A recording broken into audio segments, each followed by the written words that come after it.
Ay! Mga minamahal, nagtatahol-tahol na naman si Meow Meow. Aso na nga, pusa pa. Double standard yarn. So ngayon, itong si Kiko Barsaga, talagang hindi na nakayanan. Oo. Dahil nga sobrang galing ng Marcos administration. Biruin nyo, inappoint ba naman itong si Ombudsman Boying Remulla.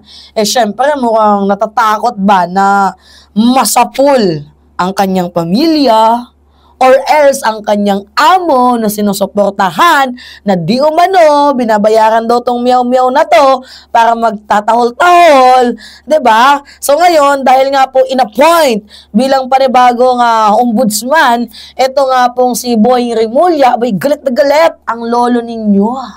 Oo. Nagtawag na siya, mga minamahal, ng people power. Just me. Ang tanong, meron ba kayong tao para mag-people power? Yung mga kasamahan nga ninyo, nag-aaway-away eh. Diyan sa The Hague, diyan sa the Netherlands. Mag-people power kayo, nag-aaway-away nga yung mga supporters ninyo. Hindi nga mabilang yung mga iilan nga lang dyan na magkakasundo. O, tingnan nyo, may papakita nga ako sa inyong video sa inyong mga minamahal. Tawan-tawa ako, mag-people power ka, tapos yung mga kasamahan mo, nag-aaway-away. Hindi ka ba naman bubo? Diba? Pakabubo mo naman sa part na yan. Pakita natin sa inyo mga minamahal. Nagkakagulo sila eh. Tawang-tawa nga ako nung nakita ko tong video na to. Parang may na-idjud mga something. Ito. Hi! Sa mga naka-live, Gen Z, ang tatapang na nila online. Wait lang, relax tayo. Wala pagmayari ng lugar ito, iyo to? Sa'yo to? Sa'yo to? Hindi mo mataway. Ikaw! Diba? Kita ninyo, mas mauna pa nga ata kayong magkakawatak-watak kaysa sa people power na sinasabi ni Kiko Barsaga eh. You know what? Kung ano yung nakakatawa sa kanila, gusto nilang mag-people power, gusto nilang patalsikin itong si President Bongbong Marcos, pero in the first place, sila nga nagkakagulo, wala nga silang unity. Diba? Tapos ang lakas ng loob mo na mag-call out ng people power, halos nga kayo nag-aaway-away, hindi nga kayo nagkakasundo. Diba? Ang gugulo ninyo, tapos mag-people power ka pa. Okay, basahin natin itong balitang to ha. Sabi dito, Cavite Representative Kiko Barsaga has unleashed one of the most incendiary attacks yet on the President Ferdinand Marcos Jr., accusing him of massive corruption and betrayal of public trust and calling for a new people power uprising to remove him from the office. Wait lang, sino ba yung mayroong ginawang betrayal of public trust? Kasi if we will compare President Bongbong Marcos to VP Sara Duterte, sino yung may ebidensyang pinanghawakan na mas matibay, 'di ba, against sa person na tinutukoy mo na sinira yung public trust, massive corruption? Sino ba yung na-impeach na na-archive lang? 'Di ba walang iba kundi si VP Sara Duterte? Mayroon pong 7 article of impeachment. Gets ninyo? Ha? Mga minamahal? Tapos, sasabihin mo, massive corruption, yung 125 million within 11 days, hindi niya kayang ipaliwanag. Diba? Tapos sasabihin mo, corrupt si PBBM? Meron ka bang ebidensya? Yan kasi ang hirap eh. Oo. Yan yung mahirap mga minamahal sa mga DDS. Ang lakas nilang gumawa ng drama, ang lakas nilang gumawa ng script, pero wala silang ebidensya na idjud evidence. Which, ang sabi pa nga ni President Bongbong Marcos sa interview niya with sino itong ka-interview niya? Si Philip Ku Yunjeng. Evidence must be the order of the day. Wala sila nun eh. Wala silang ganun. Simpleng etiquette nga lang, hindi nila masunod ng maayos, di ba? Tapos magko-call out pa ng people power. Well, okay, go. Mag-people power kayo. Ginawa na yan before ni Harry Roque. Kiko Barsaga, hindi nga nagtagumpay si Harry Roque, hindi nga siya pinakinggan. Sumama lang kamo yung loob niya. Kasi sabi niya, tumutulong na nga lang ako, tapos hindi pa ako pinapakinggan. Diba, sumama lang lalo ang loob ni Harry Roque sa pagko-call out niya Tapos hindi lang din naman siya pinapakinggan as if papakinggan ka. 'Di ba? Hindi ko gets bakit sobrang ingay nitong meow-meow na to. Ano ba, natatakot ka ba sa panibagong ombudsman na si dating Department of Justice Secretary Boying Remulla? Natatakot ka ba na maungkat yung mga kasong konektado sa inyo di umano or mga kasong konektado sa amo mong binabayaran ka daw di umano? Tanong lang, masyado ka kasing attention seeker eh. Di ba pinanood ko yung video mga minamahal sa Bilyonaryo News ni Kiko Barsaga. Hindi na lang natin i-play, baka mamaya magka-copyright pa ba tayo eh. Ngayon, sinabi ni Kiko Barsaga, tinawag niyang sobrang, massive corruption daw po. And traidor daw sa bayan, itong si President Bongbong Marcos. Ngayon ang tanong ko, teka, nasaan ang ebidensya mo? Bakit puro script? Bakit puro drama? Ba't walang ebidensya? Kasi ang hirap naman paniwalaan ng sinasabi ng isang tao kung wala naman siya pinapakitang ebidensya. Tapos tatawagin niyang New People Power Revolt daw. Oo, yan yung gusto niyang mangyari, mga minamahal. Which is isang malinaw na panawagan na labag po yan sa ating konstitusyon. Hindi yan simpleng opinion ha. Mga minamahal, ito ay pang-uudyok sa publiko laban sa ginagawang lehitimo ng ating gobyerno. Gets ninyo? Loko talaga tong si Kiko Barsaga. Let me clear this for the last time, mga minamahal. Itong linyang binitawan ni Kiko Barsaga, pwede siyang makasuhan. Ni-research ko pa talaga. Una, inciting to sedition, Article 142 Revised Penal Code. Bakit? Kasi kapag nanawagan ka ng people power para pabagsakin ng gobyerno, wala namang armas. Mga minamahal, wala namang armas, wala namang tawag dito, kahit ano na ginagawa, tapos mananawagan ka ng people power. Pero, that's already inciting to sedition kahit wala kang armas na hinahawakan. Pangalawa, inciting to rebellion, kupdiitat. Kapag hinikayat mong kumilos ang military, ang PNP, 'di ba, laban sa pangulo at malinaw po 'yon na panguudyok or rebellion itong ginagawa ni Kiko Barsaga. Pwede din grave threat, mga minamahal, sa ating national security. 'Di ba? Kasi kapag ang mensahe mo ay naglalayong ipabagsak ang gobyerno, ito ay banta sa stability ng Estado. Pasok dyan si Kiko. Violation of Anti-Terrorism Act. Kasi ang pagsasagawa niya ng panawagan na revolt, mga minamahal, laban sa gobyerno, ay may tuturing na recruitment. 'Di ba? Lalo na kung mayroong public audience, 'di ba? And mayroong intent na manggulo. And lastly, ethics of complaint sa House of Representatives.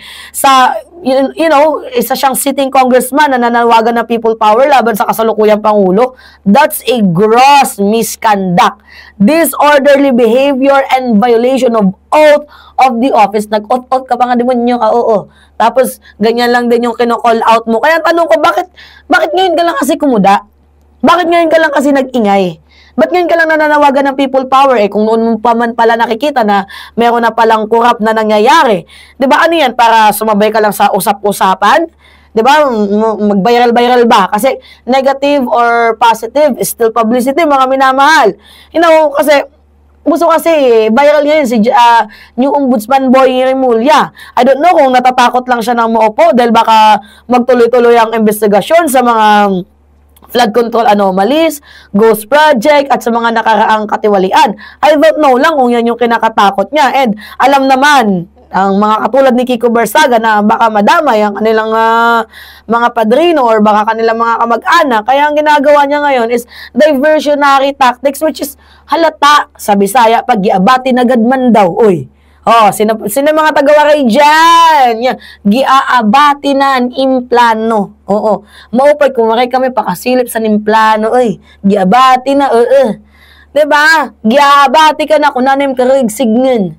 Sa Bisaya. Kung sa Tagalog pa, halatado ka na kung ano yung gusto mong ipadalang mensahe. Diversionary tactics, layunin nun para sirain itong si President Bongbong Marcos. Takutin ang gobyerno, posibleng ganon, na para hindi matuloy ang appointment ni Boying Remulla. Pero you're too late.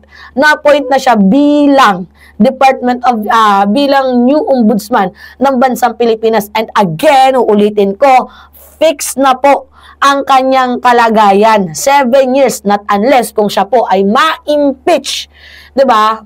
Makakuha ng suporta sa kongresista in the upper chamber, pwede siyang ma-impeach. Ngayon, ayon sa kanyang payag, si President Bongbong Marcos daw is no longer serve the interest of the Filipino. Like, huh?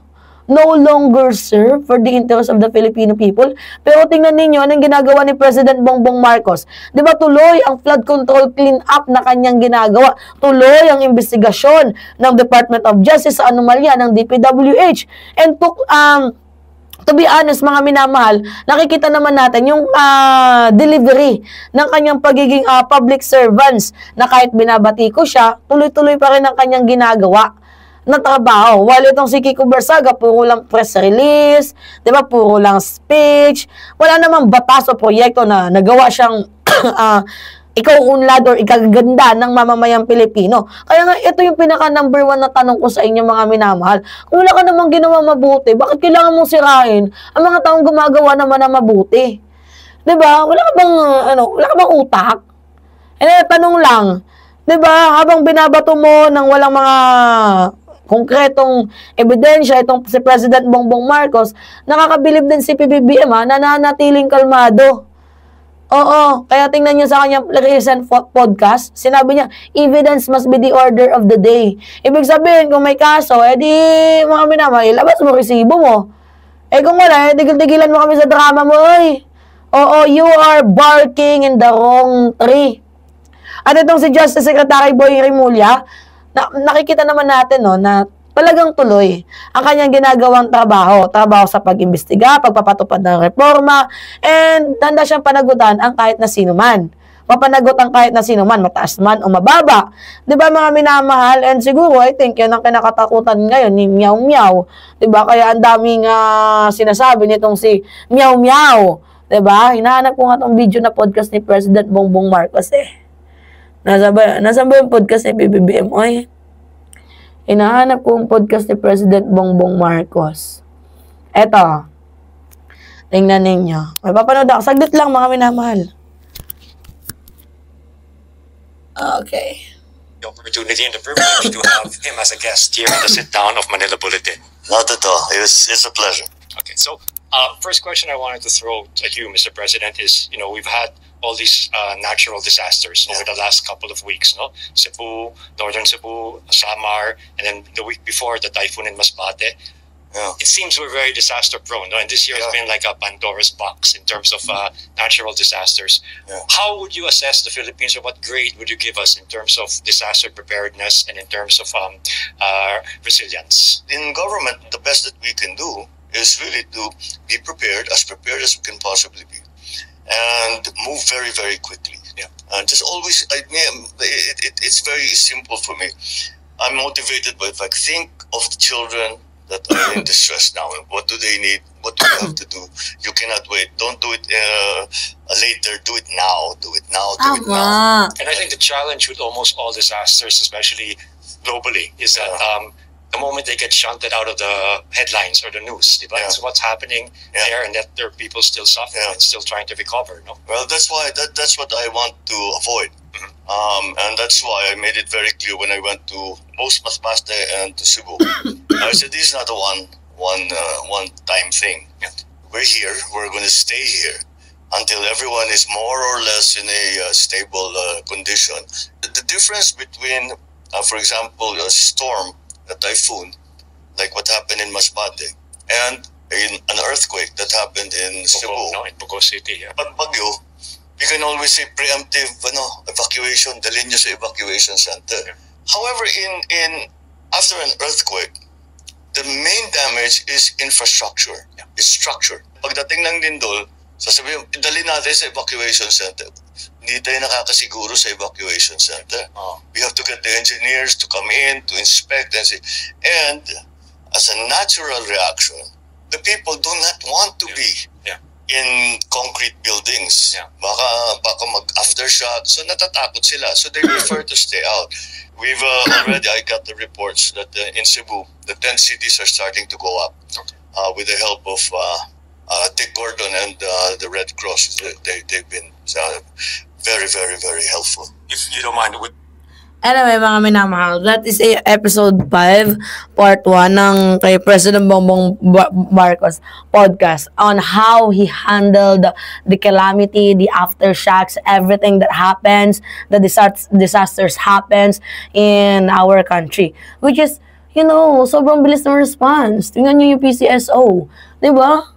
Oh, karipas dalagan. Pag earthquake, pumunta agad, namigay ng tulong. While VP Sara Duterte, wow, I don't know where is she. Diba? Wala. Tapos magmamiyaw-miyaw kayo dyan ng people power. Ang ganda-ganda naman ang ginagawa ng ating presidente. I don't know kung nahibang lang tong mga kupal ng ginemes, ng mga jutang ginenang to. Pero isa lang yung masasabi ko. Diba, mga minamahal? Kung wala ka na naman din may tutulong na maganda, huwag ka na lang magsalita. Huwag ka na lang gumawa ng ikakasira ng tao kung wala ka din namang may tutulong na maganda. Diba? Alright, mga minamahal, yun po. Kayo ano yung masasabi nyo dito kay Meow Meow? Anyway, pahingi lang ako ng comments, likes, and share. And also, don't forget to click the subscribe and always hit ninyo mga minamahal ang notification bell para lagi kayong na-update sa mga video na ina-upload natin. Maraming salamat po at ingat mga kababayan.